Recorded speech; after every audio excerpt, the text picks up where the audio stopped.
Les dispositifs que nous avons mis en jeu, avec espoir, on veut faire quelque chose, mais il y a échec.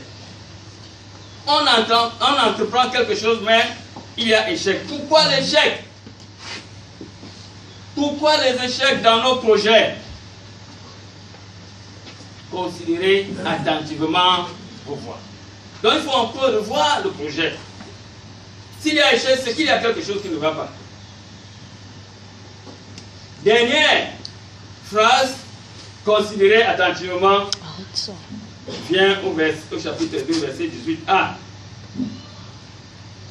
Considérez attentivement ce jour.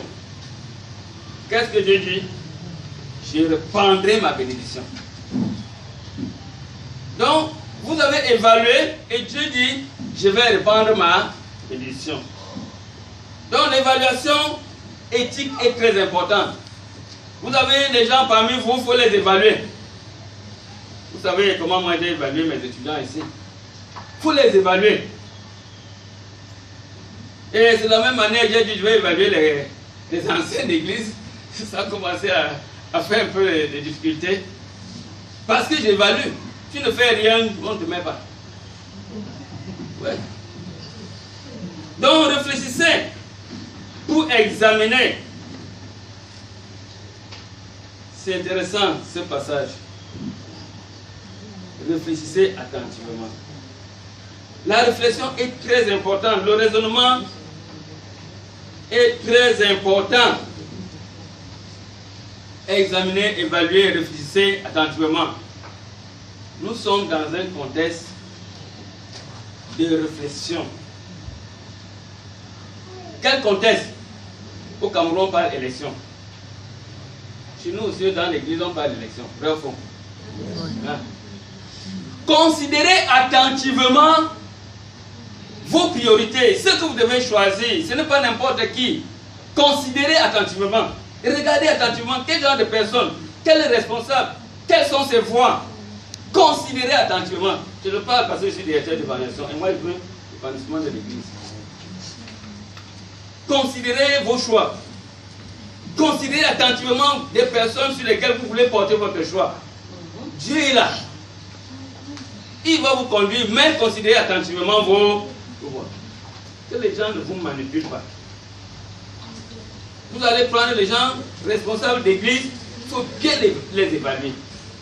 Est-ce qu'il peut porter quelque chose d'intéressant pour l'ensemble de l'église? Est-ce qu'il peut porter un développement holistique pour l'église? Point d'interrogation. Réfléchissez attentivement. Moi, je vais aller, mais je serai triste. Considérez attentivement. Voilà le grand message que Dieu m'a donné, de vous donner ce matin. Réfléchissez attentivement sur vos choix, vos priorités. Des individus que vous devez prendre pour mettre à la tête de l'État, ou bien des individus que vous devez prendre pour mettre à la tête d'une communauté, ou des individus que vous devez prendre pour mettre à la tête de l'Église. Considérez attentivement. Regardez, examinez leur vie, le passé, le présent et le futur. C'est pour ça que ça vient. Considérez attentivement en regardant le passé. Considérez attentivement pendant que nous sommes en train d'avancer. Considérez attentivement le futur. C'est ça, c'est là le passage. Allez lire attentivement ce texte, vous allez comprendre que le passage avait raison de pécher sur. Considérez attentivement.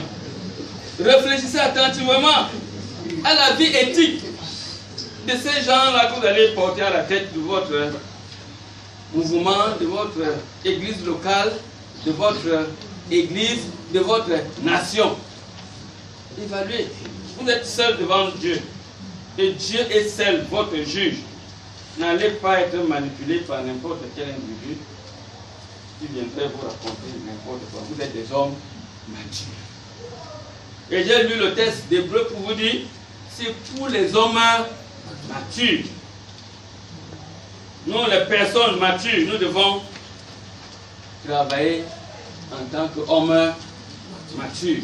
Les hommes matures ne travaillent pas à cause des petites influences idiotes, mais ils travaillent pour l'influence du Seigneur, pour le Seigneur, pour le développement de l'Église, pour la foi grandissante, pour le développement holistique, pour le futur grandissant de tout le monde, pas d'un individu qui remplit ses poches. Oui, bien aimé.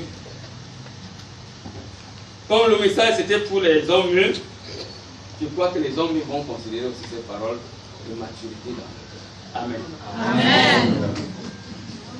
Nous allons prier. Le président du vice va prier.